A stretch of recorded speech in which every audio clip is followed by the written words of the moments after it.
Hi, welcome to the Chad Bozarth Show. Thanks for listening.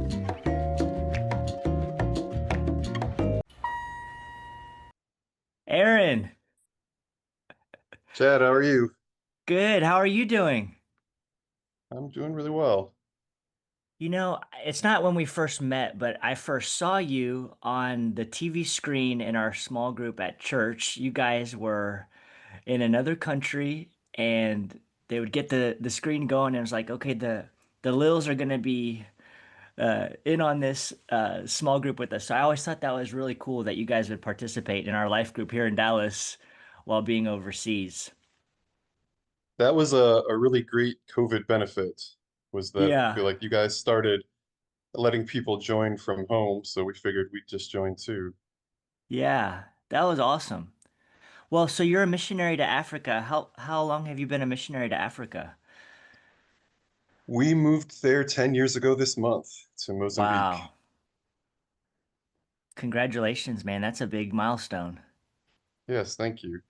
How did you end up Appreciate it. there? Why Mozambique?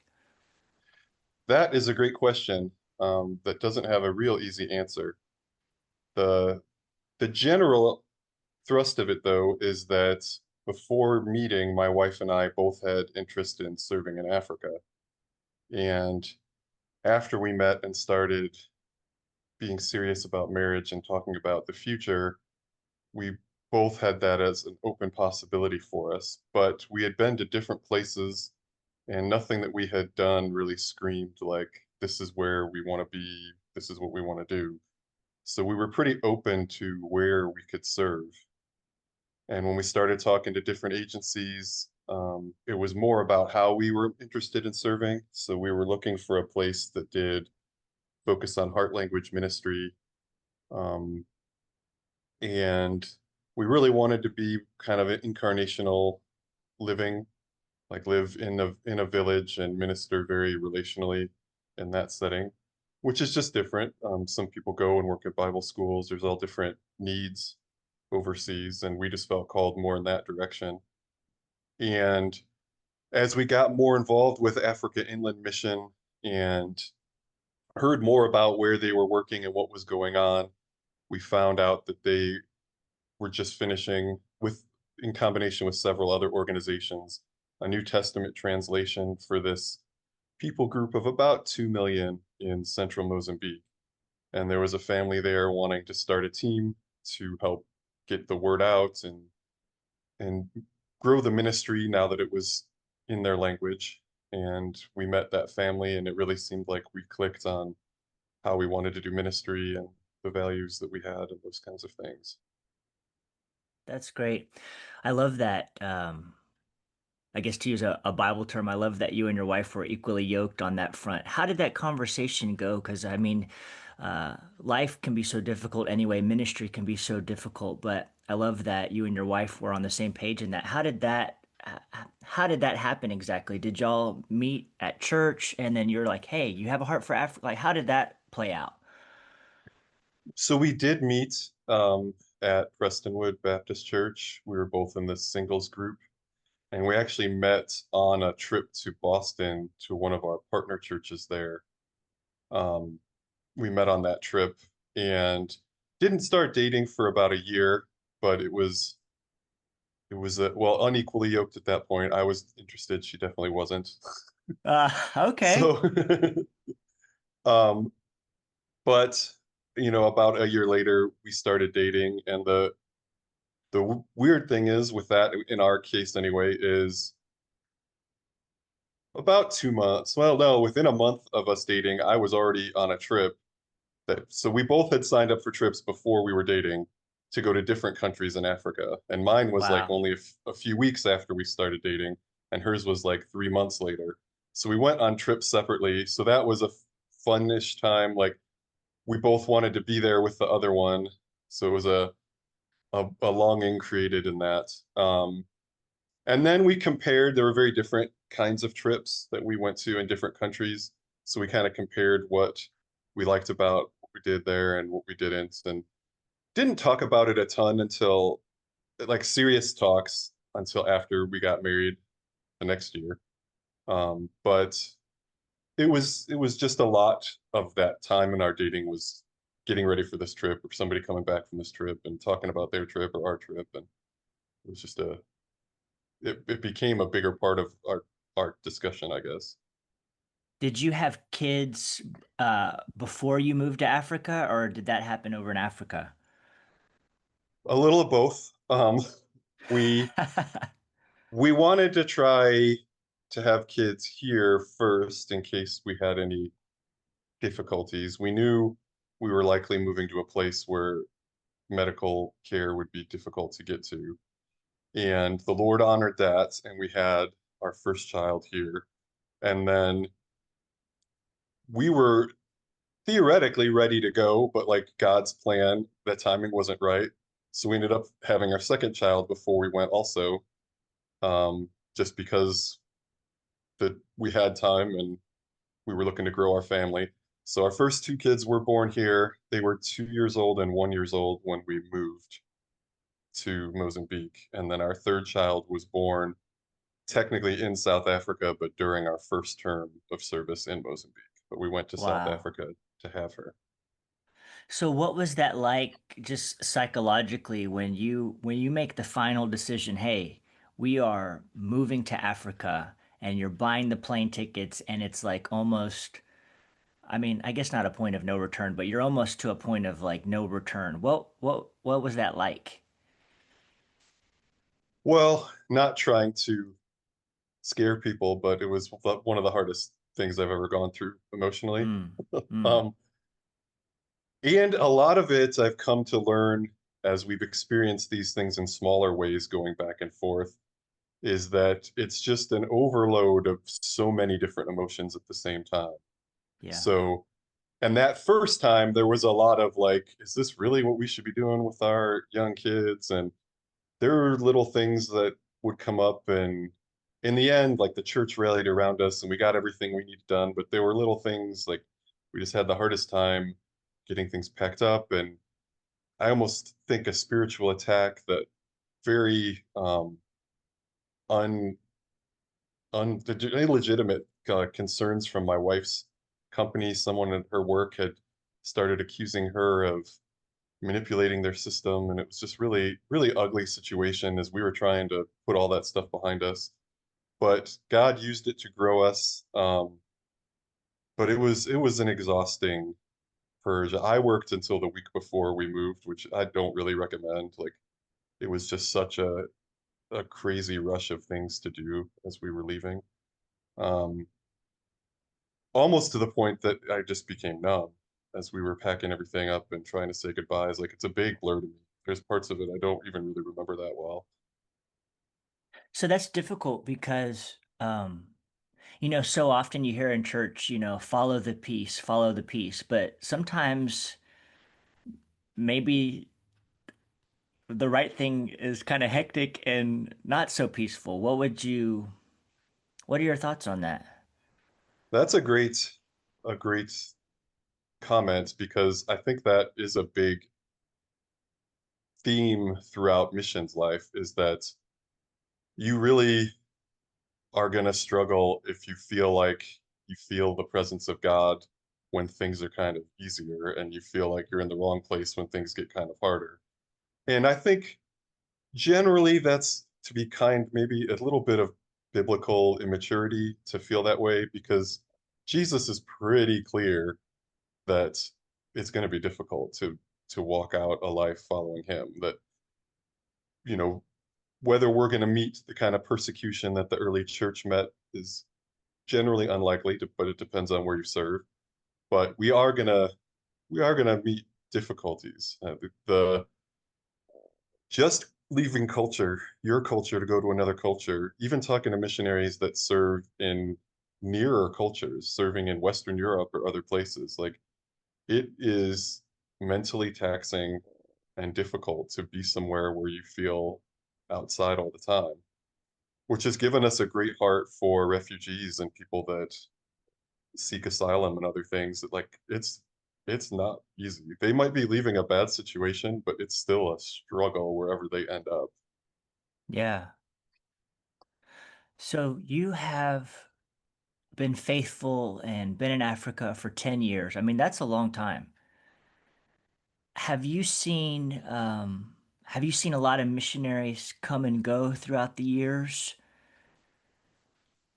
Yes, Like get excited at the beginning and I feel comfortable talking about this because we don't have time to go into this, but my own first big missions experience, I told everybody, I'm going to France for a year, and it's a long story, but it didn't work out. My friend and I were there like a month and a half or something like that. So I consider myself in many ways a missionary failure. But that being said, what was your experience? Were people coming and going and excited and hey, I'm going to stay here, and then things get hard and they leave? What was your experience? there's a lot to that. In our first term, almost everybody we saw leave the field were mid to long term in the field, leaving because of issues with teen or young adult children that were Mm, struggling to transition. There was a number of wow. people that were following that plan. Um, we ran into several. I mean, on some level, there's going to be some people that are very into missions that hit a wall and it's difficult. And there's just so many things like you can legitimately have develop a medical issue that makes it very difficult or impossible to serve. Like that kind of stuff does happen, but I feel like more often, and this is our organization and many different organizations, their stress, depression, mental health issues that struggle that build up to the point where people are struggling and give up or are in some cases we've seen they really didn't want to of their own, but outsiders would see how they were doing and say, like, you need to get out of this situation. Like, this is not healthy for you and your family. Mm, And there are varying degrees of people, whether it's their tradition or their culture, not feeling comfortable asking for help or feeling scared that if they admit they're having struggles with depression or other isolation related issues. Like, I don't know if I can really articulate how isolating it can feel in the field, even when you're on a team. So our experience, our first term was pretty difficult. Like, I mean, we didn't encounter any like major car crashes or anything like that, but just in terms of our setting, the climate was really harsh and they were going through a horrible drought. We didn't know how to handle the incredible need of hunger around us, so we were trying to navigate that. Part of our first term, our leaders were in the States, so we were kind of like the blind leading the blind a little bit through that. And there were some really strong team tensions during that first term. So there were times when the only community we had really wasn't like a community of where we found peace and rest. So then it mm, became really hard to find a place where we could. And one of the best things for us was that the guy that actually helped lead me to the Lord, that has continued to be somewhat of a mentor, he recognized the issue, and him and his wife started having one-on-one, like Skype, Zoom kind of calls with each other, usually once or twice a month. And honestly, just having a safe place to get it all off your chest was a huge benefit to us. And as we move into caring more about how missionaries care for themselves, it's one of the priorities we're trying to help people find. If whether it's through us or through their own community, like who do you have that you can safely confess in your heart? Like, because there are times when you feel like an utter failure. There are times when you feel like nobody's listening. You start even asking questions like, did we make the wrong choice coming here? Like, those are legitimate.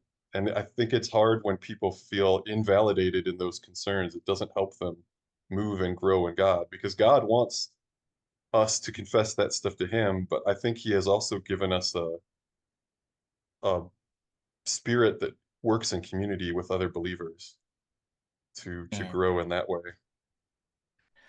that that is so good, Aaron, and it makes me think about, I wonder if there's a tension there because you have that real stuff going on, and then you also have the real pressure of raising money, putting together newsletters, communicating with people back in the States who are donating money to your ministry.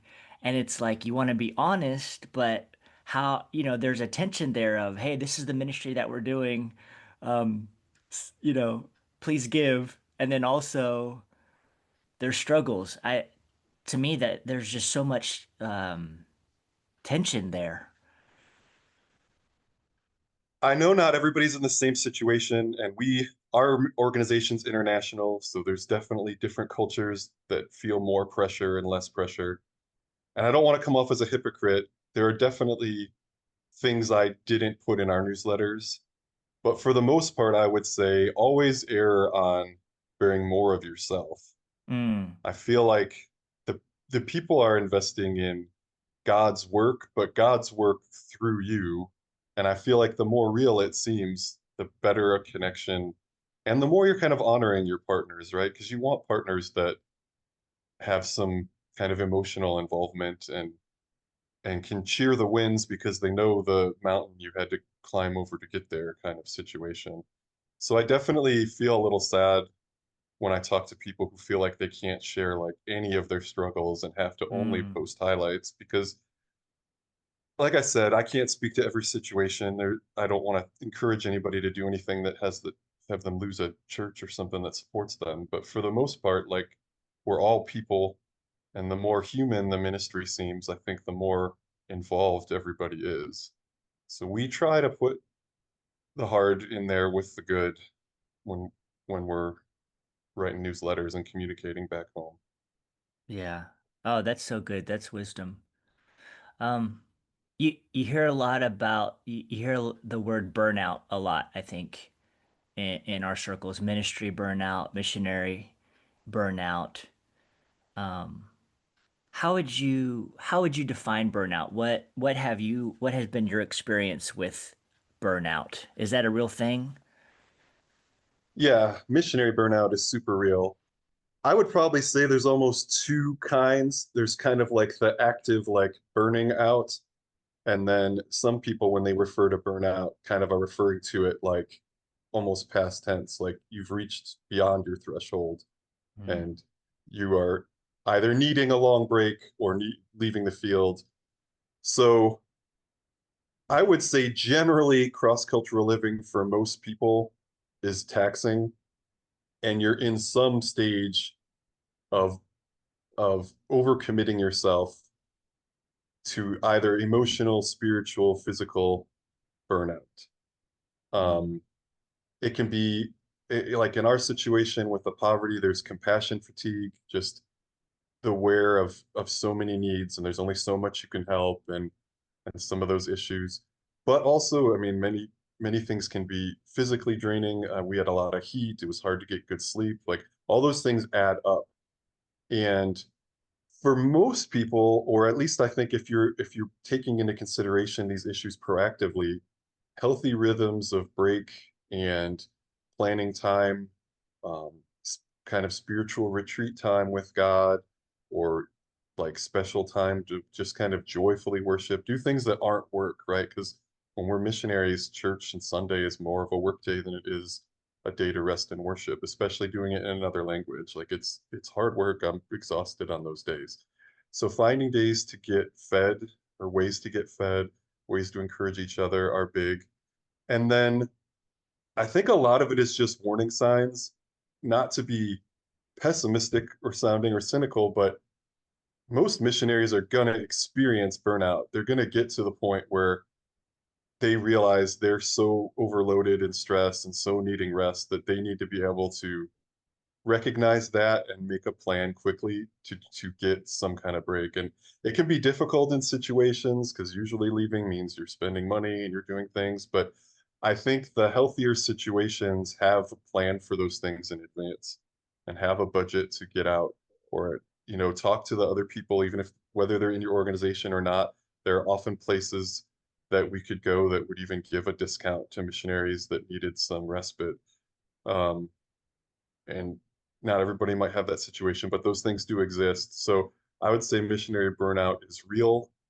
There's not just one kind. Like I was saying, it can be, it's usually the combination of things that is really what adds up to get you. So like the emotionally taxing stuff is one thing, but then when you you get away from some of that, if you're still physically exhausted, then you're still burning out. And if those things then can snowball into being short with your spouse or your teammates, Mm. and then those places don't feel as peaceful and restful, and it can just get out of control really quick. So I think the long answer short is burnout is something that is probably going to be experienced, but you don't have to get to the point of burnout that you or have to give up or have to go fly home or do something drastic, have to be, have to get an intervention from an outside therapist or counselor. Although, again, I'm open to those things. We definitely sought out a counselor our first term, and it was very helpful to us.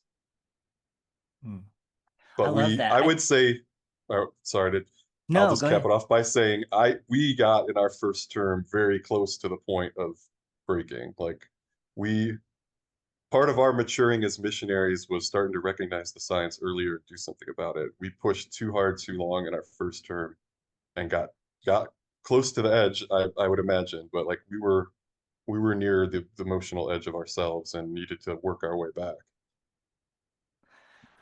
I really appreciate you sharing that and being transparent about that because I think there's power in letting other people know that they're not alone. Because sometimes the things that we struggle with, I feel like what can even make a burden more burdensome is the feeling that you're the only one with the burden.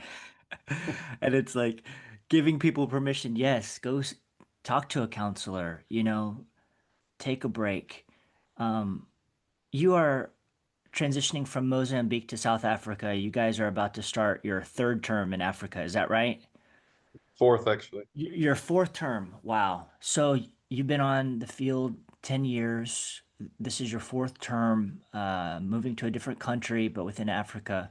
What would you attribute? What has kept you going so long? Because you're raising a family, um, you're ministering to so many people. What has kept you going all of these years and kept you from burning out, I guess? So a few things I would say. One is there's a paradox once you've got a little bit of time in the field where the at least for us, like the climate and some of the cultural differences eat at you, but like you also start to kind of love it. And you certainly love the people. Like I might never have loved how hot it gets there, but definitely loved a lot of the people. And even though oftentimes what was weighing down on me were the people that I felt like I wasn't reaching or that I thought I was reaching that are now in some kind of moral failure, or those things really hurt me. In the same way, it was so rewarding to see people growing in their faith and growing in their knowledge. And it's this battle of like constantly reminding yourself like I am sowing seed and the Lord is what makes it grow, and I'm not trying to hang my joy on how other people respond to the message, but also like we are joyful, like the angels rejoice with us when people turn to the Lord, so like that is a true joy to us. So the number one thing I would say is just the relationships we built and the growth that we saw in people that helped us. I mean, we never lost the love of the ministry and the I mean, even just kind of the simple way of life. And like I said, some of the things drove us crazy, that kids in our yard at 4 in the morning waking us up and stuff like that. But I'll say being here in the United States, our kids miss it, right? They go outside and there's just nobody's there, and they're like, "Where are all these kids?" And so, like it becomes a part of you living there. That is something that sustains us. We continued that whole time after about this somewhere between year 2 and 3. We continued talking once or twice a month with my Daryl and Cindy, the couple that helped lead me to the Lord, and ministers to my wife also, and they would meet with our kids too. That that definitely helped us. Relationships, maintaining relationships with people back home, feeling like you're being heard from your home country is a big deal, and that helps keep you going. And then we also started building a wider network. Like we got out of our village a little more. We met more missionaries in different places. You see how people are living differently. You pick up things here and there about, oh, well, we could do this, or and then you hear about, oh, well, we could easily go 3 hours here. Or, it was at our 5.5 year mark that we found like, oh, like we're only a day's drive from a pretty nice beach area, and we lived in Mozambique that whole time and had Wow. never really gone and experienced any of its beauty. And that ended up being one of those situations where we got a significant discount from a place that was had a heart for missionaries, and it was a great rest. It was during COVID.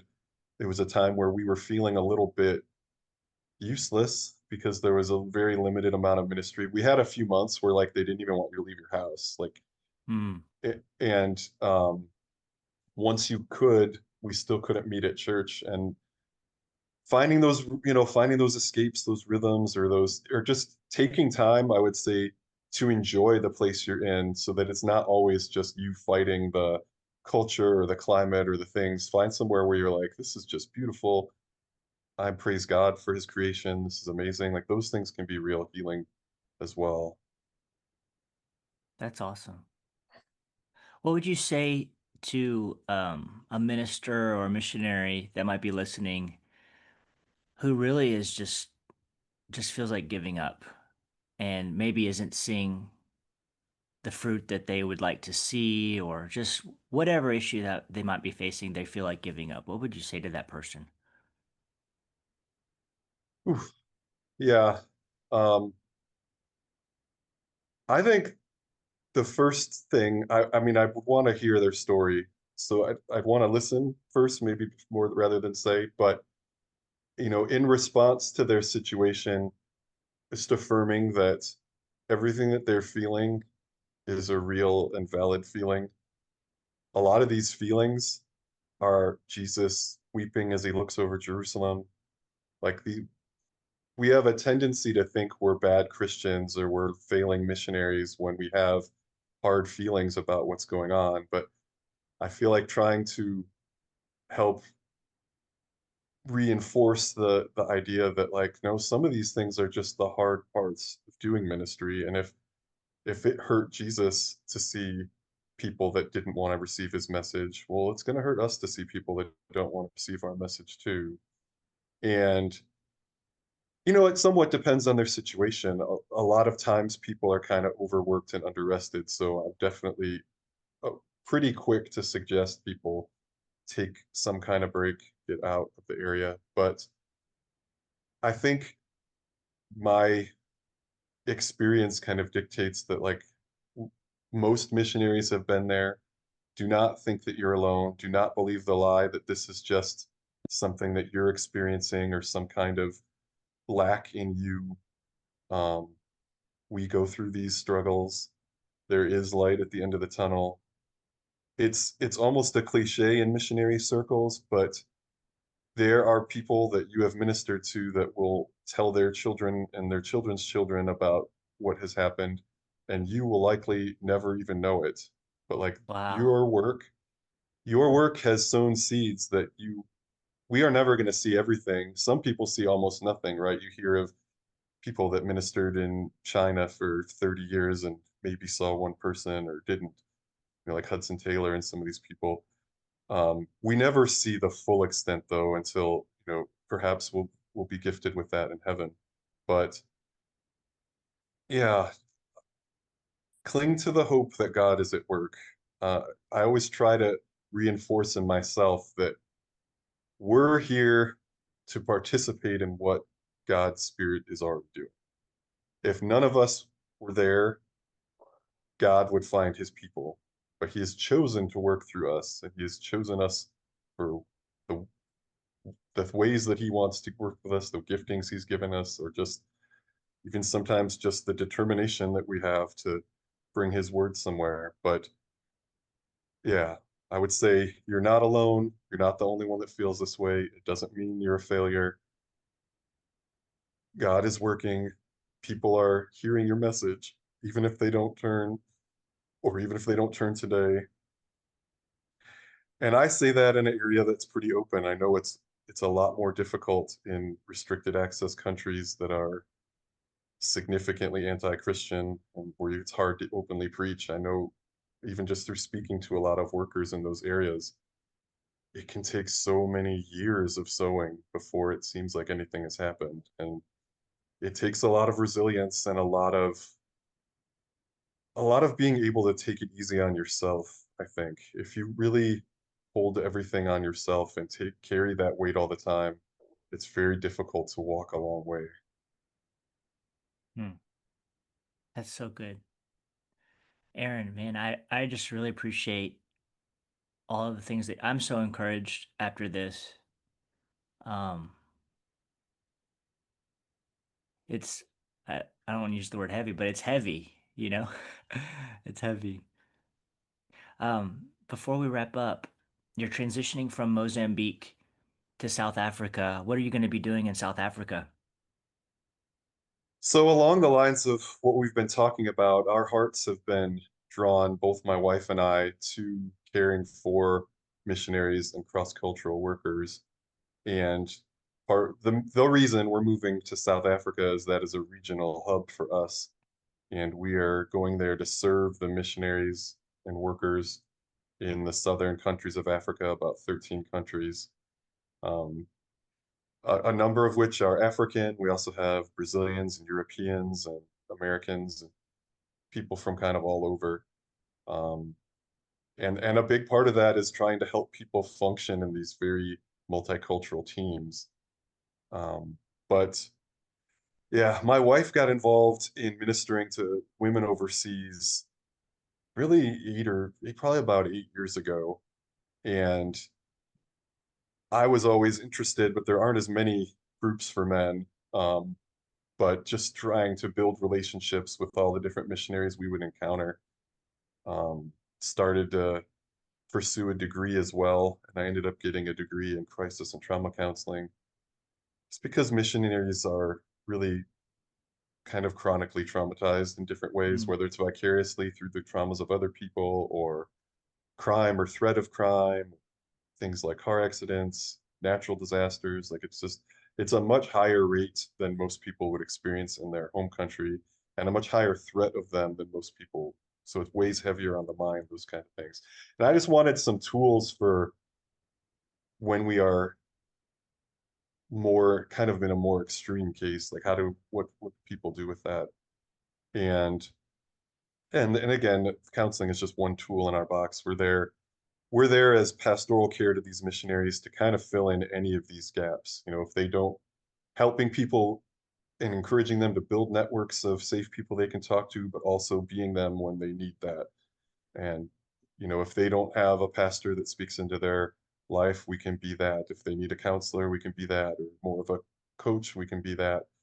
So all the different ways that we can help with the people and some proactive training, conflict resolution, team dynamics, like I said, multicultural teams, some marriage help and helping with children adjusting and aging into adolescence and some of those issues. So a little bit of a catch-all role, but it's a bit of a pioneer role for our organization. So we're going to be sort of the test case, seeing how this works and how we can care better for our people. And we get the privilege of doing it on the field where we're also ministering with them. So we're feeling some of the same things and helping each other and using our experience to try to help people on some level stay in the field, but on a higher goal for us, I think, is to thrive on the field.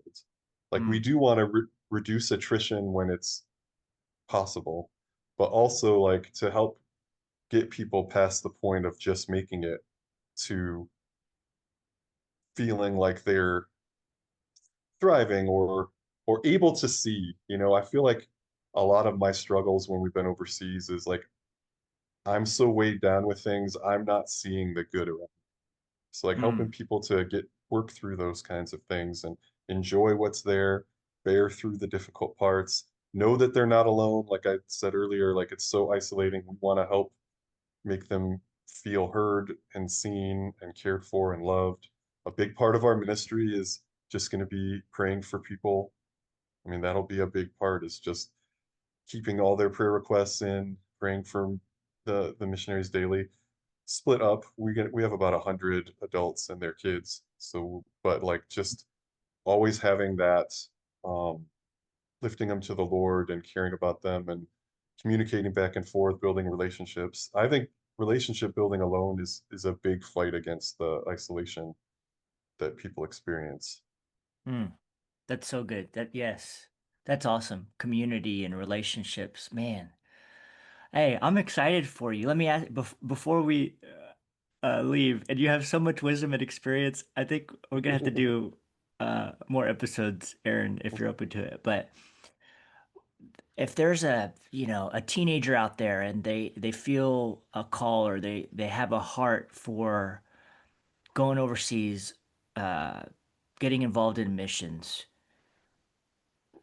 I feel like it's kind of like parenting. Like you can kind of prepare, but you can never totally be prepared. But what would you, uh, as we wrap up, what would be your word of encouragement for someone like that who um, has the heart, but maybe not? Anyway, I'm rambling, but that's my question.